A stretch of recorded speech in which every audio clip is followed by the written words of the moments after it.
It's good. So let's start over here. Good afternoon, everyone. As Navasti has already introduced me, I am Nazia Jamal, a freshman from American University of Sharjah. And to be honest, it's an honor to be here today at PSP's National Science Week Fair, sharing a topic that's very close to my heart, that is planetary science, and how we can actually teach planetary science in a way that moves beyond just memorization and instead sparks curiosity through visual thinking and getting them creative with their ideas. Uh, for the introduction, ever since I was young, I have been really fascinated by the way space can make us feel both tiny and infinite at the same time. But all one thing I also noticed is that sometimes in classroom, students often memorize the materials and just get over it in the name of exams. And they don't really see the grandeur of what those things are or what they represent. So today I'd like to explore with you how we can change that actually and make them experience that planetary science is actually unforgettable, which I was able to get through some of my teachers during my school life, which I'm very grateful for. So let's start. First of all, to get the elephant in the room, the memorization problem. You all must have encountered that maybe during your school life or now when you see children that do this. But how can we actually get that thought of just memorizing and giving the exam and then going forward, just get forgetting everything that they have learned? We can do that through a lot of things that I've managed to get in this presentation, and we will understand them one by one. And so, first thing, that textbook diagrams are not to be memorized. It is just a visual way to make the student understand that how it actually is. But I have seen some teachers or maybe mentors telling the students to just read the book. And yeah, reading the book does help. Yeah, it does, obviously, but it is not enough. We can change that through a series of tasks we can do in classrooms, which will actually help them and which will actually help them in their life also in future, not with just planetary science, but beyond that. And if we really ask them questions, like for example here, that if we make them understand that the order of the planet actually affect their temperature, for example, it can explain a lot of things and they will understand that yes, a lot of questions can be answered if we really think about it and make the kids think about it too. So how do we do that? How do we make them think? Using audience engagement. And obviously, we do it in every class, but is it good enough? Because if we were to just ask them that name the planets in order, and one or two or maybe a lot of people will answer it. But how do we make it more engaging? We might ask, Going back to the temperature thing, we might ask them, like, follow up with a question and like, why is Mercury hot and Neptune a cold planet? That would make them to think about it. And although both of them are planets, they are different on the temperature basis. Mercury is a hot planet and Neptune is a cold one. And through that, we can introduce them with visual thinking, showing them how they are ordered. And so let's answer the question that what is visual thinking actually? It is basically making it's as the name suggests, making ideas visible and making why do we need to make ideas visible? Why not just say the idea and they will understand it? Because making ideas visible is better for understanding and retention. It works for all the ages. Even I, as a student, I sometimes use that. But especially for young learners, it is much, much better because since birth, we see things and we learn them. So if we were to have visual thinking, then we see them and we get the ideas, we understand them, and we retain them better for long term, not just short term, not just for the exams, for their whole life, maybe. So, why does it actually work? Why is visual thinking so important? Why does it work? And so, our brain, it processes visuals 60,000 times faster. And I have not written it just to write it down, it's an actual fact. Why is it so? When we use visual in teaching, or maybe just such as now, I'm giving you a presentation, we have visuals. It's not just for decorations. We are actually engaging a very powerful part of the brain, our visual cortex, which is located at the back of the brain, just for the info, which processes images extremely quickly, maybe in just a matter of milliseconds. And by processing, and it doesn't work alone, it connects to the whole brain and connects to area which actually handle memory. So, the areas such as hippocampus and which is the prefrontal cortex, which helps the students. That means when students see a vivid image of, say, maybe let's take an example of Jupiter's great red spot, it won't just store in as a picture, it will actually connect them emotionally also. And they can link the image to various facts when we explain it in the classroom. Why is the red spot using visual image, and obviously the storm nature and all those things, how long it's been swirling and everything else, it will be stored in their memory cortex. This information will stick far longer than if it were just being read through a book, because in class we have discussions, we people connect to it emotionally also, if that makes sense.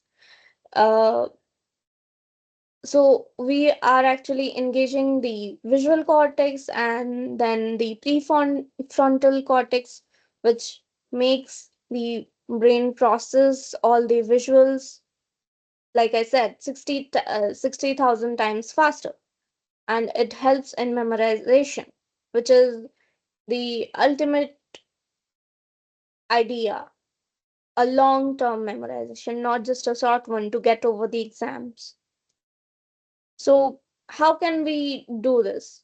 We got the idea, like why does it work? Why does it work for children especially? Because they're small and they're learning things. But how do we do it actually? I have a set of examples. Let's go for our example number one, which is scale comparisons, showing shocking size difference. I have also got some links of YouTube videos which can be played in the classroom. So if you want, I can have it given on the chat, or maybe I can share the slide, share the PPT itself with you guys. So let's get it. When we talk about solar system, the numbers are actually so huge, they can make you feel abstract. So, why not use human scale in classrooms, which will make them feel connected to it, like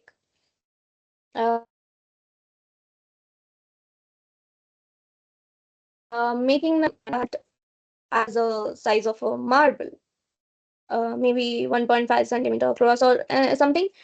And in the same scale, the sun would be a ball, showing how just a marble and showing a ball as sun, it would be a surprising part.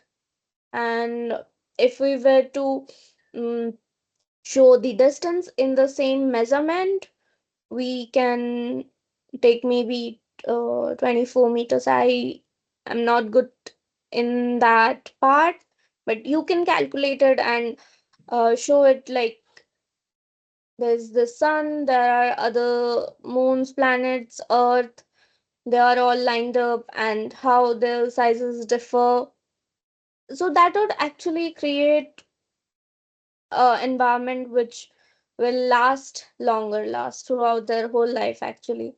Because this example, this the one I'm showing is was done by my former teacher, and he did it so great that I was just fascinated, like wow. And it actually happened to a lot of my classmates, but then again I was more interested in solar planets and all these things, so I my career goal set to this.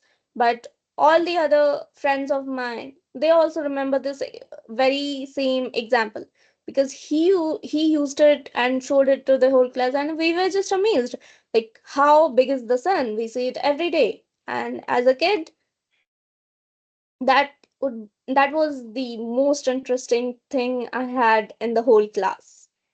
So what this would actually show that the sun is supermassive, but it is so far distant from us that it's just a ball when we see in the sky. So, and also we can show through the model, like the scaled down model, that space is mostly empty and there's a lot of nothingness between planets, if that makes sense. And yeah, this examples concludes on that. And let's hop on to the next one, which is orbits and speeds. This very example which I have taken was my own idea, which I'm kind of proud on, because there was this questions I was going through, and I was like, hey, we can show this to my younger sister, because she was asking a lot of questions on the planet and their revolution speed, everything, because that was very newly introduced to them. So, given this idea in a class, I feel like it would be a good one because showing through diagrams like how planets orbit around and showing that the distance actually affect why the planet move faster and their mass and everything. So orbital speed, which is determined by the distance from star, we can show them that the closer one is the faster one. And we can also take an example of a thread and a stone and just connect it and then rotate it. And by increasing the distances with by the thread, like the the more we increase the distance, the slower the stone rotates, which affects the revolution speed. And this very example, it can be shown in the class, which will gain the engagement which we were talking about earlier, and it would make them remember and understand that why it is happening. And also, after giving forward the example and showing the class how it's done, we can ask a couple of questions like the one shown here, that we can give them planet 1, planet 2, planet 3, and planet 4, and then the distances like shown here, and ask them that which one might be slower, which one might be. It would just gain the class much more engagement.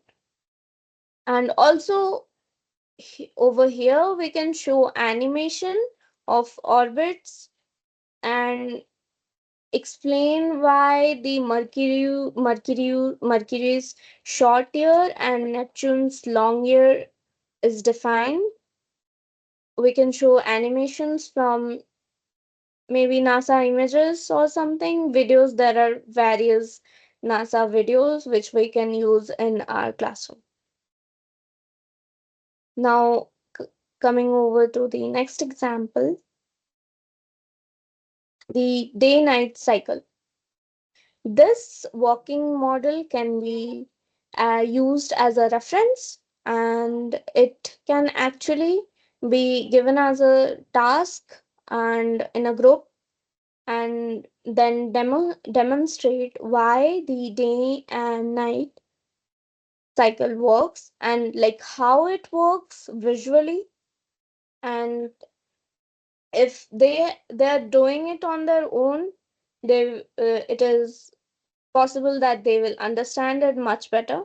Otherwise, we can also, there is a cheaper version of everything, so we can just use a light and a globe in a dark closed room, and sh- uh, start the light torch and then rotate the globe. As the globe rotates, the light will obviously be on one side, so they can understand that why actually the day and night cycle changes. So that's an example. Or like give them the project to work on, which is shown here, and then through that make them understand the cycle much in a much better way. Again, this would create a lifetime impression and make them understand a bit more in an engaging way. Let's go over some activities that we can do. Playground as a solar system. Obviously, we can. This is the most easiest one that they will have fun. They will engage with other students, and this is basically similar to example one, where I told how the scale works and how we can show them pebbles and stones and ball. We can use it in the playground as well and take them on a scale walk. Or if there is a maybe club nearby, we can use it as well.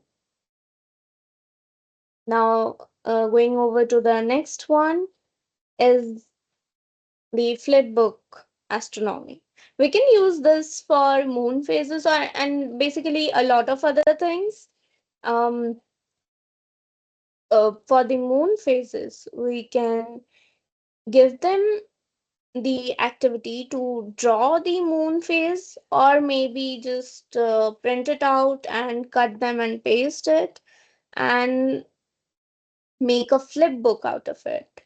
And in this activity, we can also tell them to actually line them up in the order by themselves and not interfering in it, so that they will learn through it as well, that how the full moon and to the new moon there are several phases of moon, and which comes afterwards, which one is before that, which one is after that.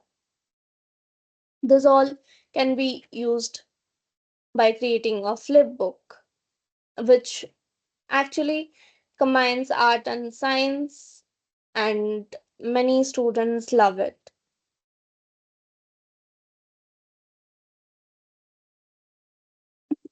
So I've shown a lot of examples. And how do we make it low budget friendly? There are like NASA images are the most free resources I have used, because it is obviously it's free basically, and there are numerous images in their image galleries. Now, this could also create a activity in classroom itself, that we show them the image of the day, which is uh, always changed in NASA's website itself.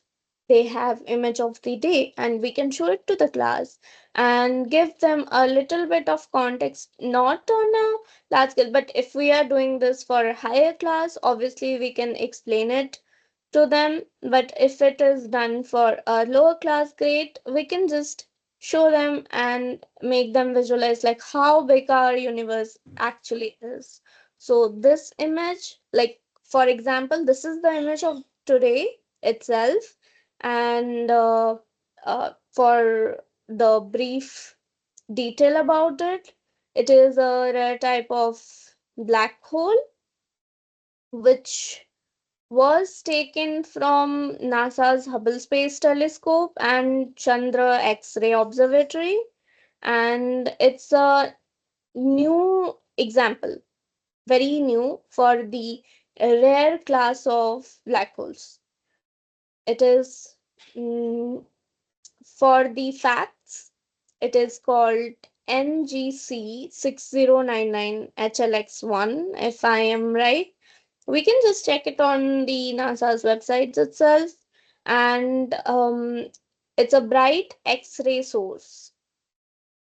So this by telling you guys this, I'm showing you example like how we can introduce it to them, like how we can introduce black hole to them, and making this as an activity, like everyday activity. Maybe not every day, if it's a weekly thing, even if it would give them a lot of information on a lot of new things, and may obviously allowing them to ask questions in the class about this, and then giving out the answers would be an amazing thing in itself. So yeah, so this is it. And the big takeaway is we remember what we see. I've told it multiple times throughout the whole session that it is the most important part of the whole presentation itself. And with this, I'd like to conclude my presentation.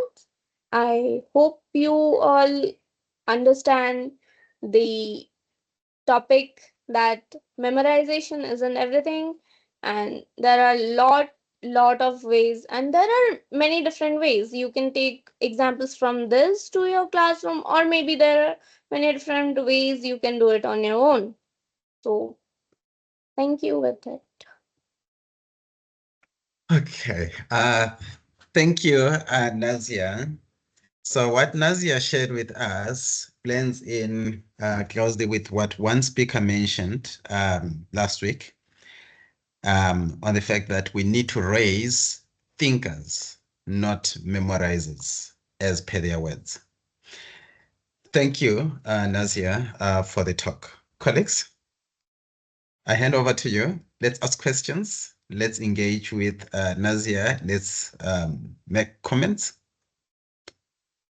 You can just unmute your microphone and share your comment or your question. It's a safe space, colleagues. Regardless of how big the question is, there will be somebody to answer it. Regardless of how small the question is, it will be worth the answering as well.